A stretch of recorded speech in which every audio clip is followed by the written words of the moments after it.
Jangan pernah katakan begini, ikut mazhab apa ikut Nabi. Itu artinya belum belajar. Tapi jangan kita cela, itu pernyataan aneh. Karena kalau orang ngaji fikih nggak mungkin berkata demikian.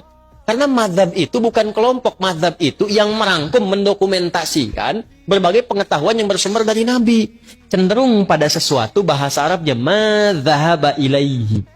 Karena kepanjangan disingkat mazhab. Maka di sini kita kenal pilihannya Imam Syafi'i, mazhab asy-Syafi'i. Pilihannya Imam Ahmad, mazhab Hambali. Pilihan Imam Abu Hanifah, mazhab Hanafi. Pilihan Imam Malik, mazhab. Nah, mazhab itu bukan kelompok-kelompok. Dan semua kita itu kalau ngaji sekarang, itu sanadnya akan tersambung ke mazhab tadi. Kenapa? Karena Nabi itu singkatnya gini, Nabi ngajar ada sahabat. Sepeninggal Nabi, sahabat ngajar. Semua diajarkan. Itu zaman Nabi, zaman sahabat, zaman tabi'in, mereka punya kekuatan untuk mengingat. Dan hebatnya hafalan mereka di dalam kepala.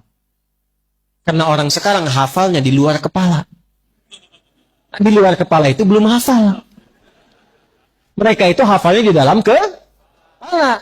Nah, bertambahnya masa, berubah eranya, berkurang ingatannya. Karena orang dulu tuh maksiatnya sedikit. Jaga maksiatnya banyak, dijaga. Sehingga berkahnya apa? Kekuatan ingatannya panjang. Sekarang tantangan maksiatnya banyak.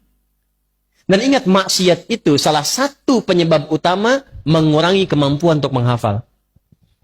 Saya punya teman, hafal ribuan hadis. Masuk bioskop. Keluar, hilang semua hafalannya. Saya nggak tahu apa yang ditonton. Pulang keluar dari situ, hilang semua hafalan. Ingat, maksiat menghilangkan keberkahan. Imam Syafi'i ngadu kepada gurunya Imam Waqi. Syakautu waqi'an an su'i hifdhi fanasahani an atrukal ma'asi faqala al-ilmu nurun wa nurullahi la yunzal lil 'asi. Saya mengadu kepada guruku Imam Waqi tentang buruknya hafalanku. Kebayang enggak buruknya hafalan Imam Syafi'i? Mungkin beda titik, beda koma.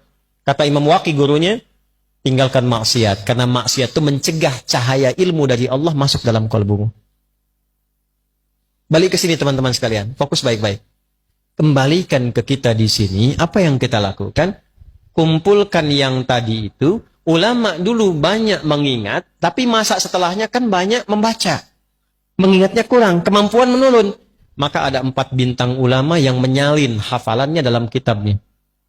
Kalau orang sekarang, kitab orang disalin begini, dihafalin. Ulama dulu dihafal dulu, hafalannya nyalin kitab. Kitab itu disalin dengan hafalannya. Hafal, salin kitab. Sekarang kan kitab ada, dihafalin. Ya kan? Maka 4 bintang itu, satu Imam Abu Hanifah An-Nu'man yang wafat tahun 150 Hijrah. Kedua Imam Malik bin Anas yang lahir tahun 94 Hijrah. Yang ketiga Imam Asy-Syafi'i yang lahir tahun 150 Hijrah. Dan keempat Imam Ahmad bin Hanbal yang lahir tahun 163 Hijrah. Itu mereka menghimpun referensi dari masa sebelumnya, dihafalkan, diturunkan lewat kitabnya. Jadi yang sekarang kita pelajari, itu mau nggak mau akan nyambung jalurnya ke mereka itu. Karena semua jalurnya begitu. Maksud saya, jangan pernah katakan begini, ikut mazhab apa ikut Nabi. Itu artinya belum belajar. Tapi jangan kita cela, itu pernyataan aneh. Karena kalau orang ngaji fikih, nggak mungkin berkata demikian. Karena mazhab itu bukan kelompok, mazhab itu yang merangkum, mendokumentasikan berbagai pengetahuan yang bersumber dari Nabi. Kita nggak mungkin kita dapatkan langsung akses ke Nabi. Siapa yang sekarang pernah ketemu Nabi? Saya pulang. Nih, Anda belajar salat dari mana? Nggak mungkin langsung dari Nabi. Oh, tadi saya ketemu Nabi, mimpi kok diajarin begini. Nggak bisa. Kita harus urut riwayatnya dari mana. Nah, kalau kita urut-urut yang mengajarkan dari takbir sampai salam, ketemunya jalurnya di mazhab juga. Ketemunya di situ. Dari mana tahunya bismillah dijaharkan? Pernah ketemu Nabi? Tidak.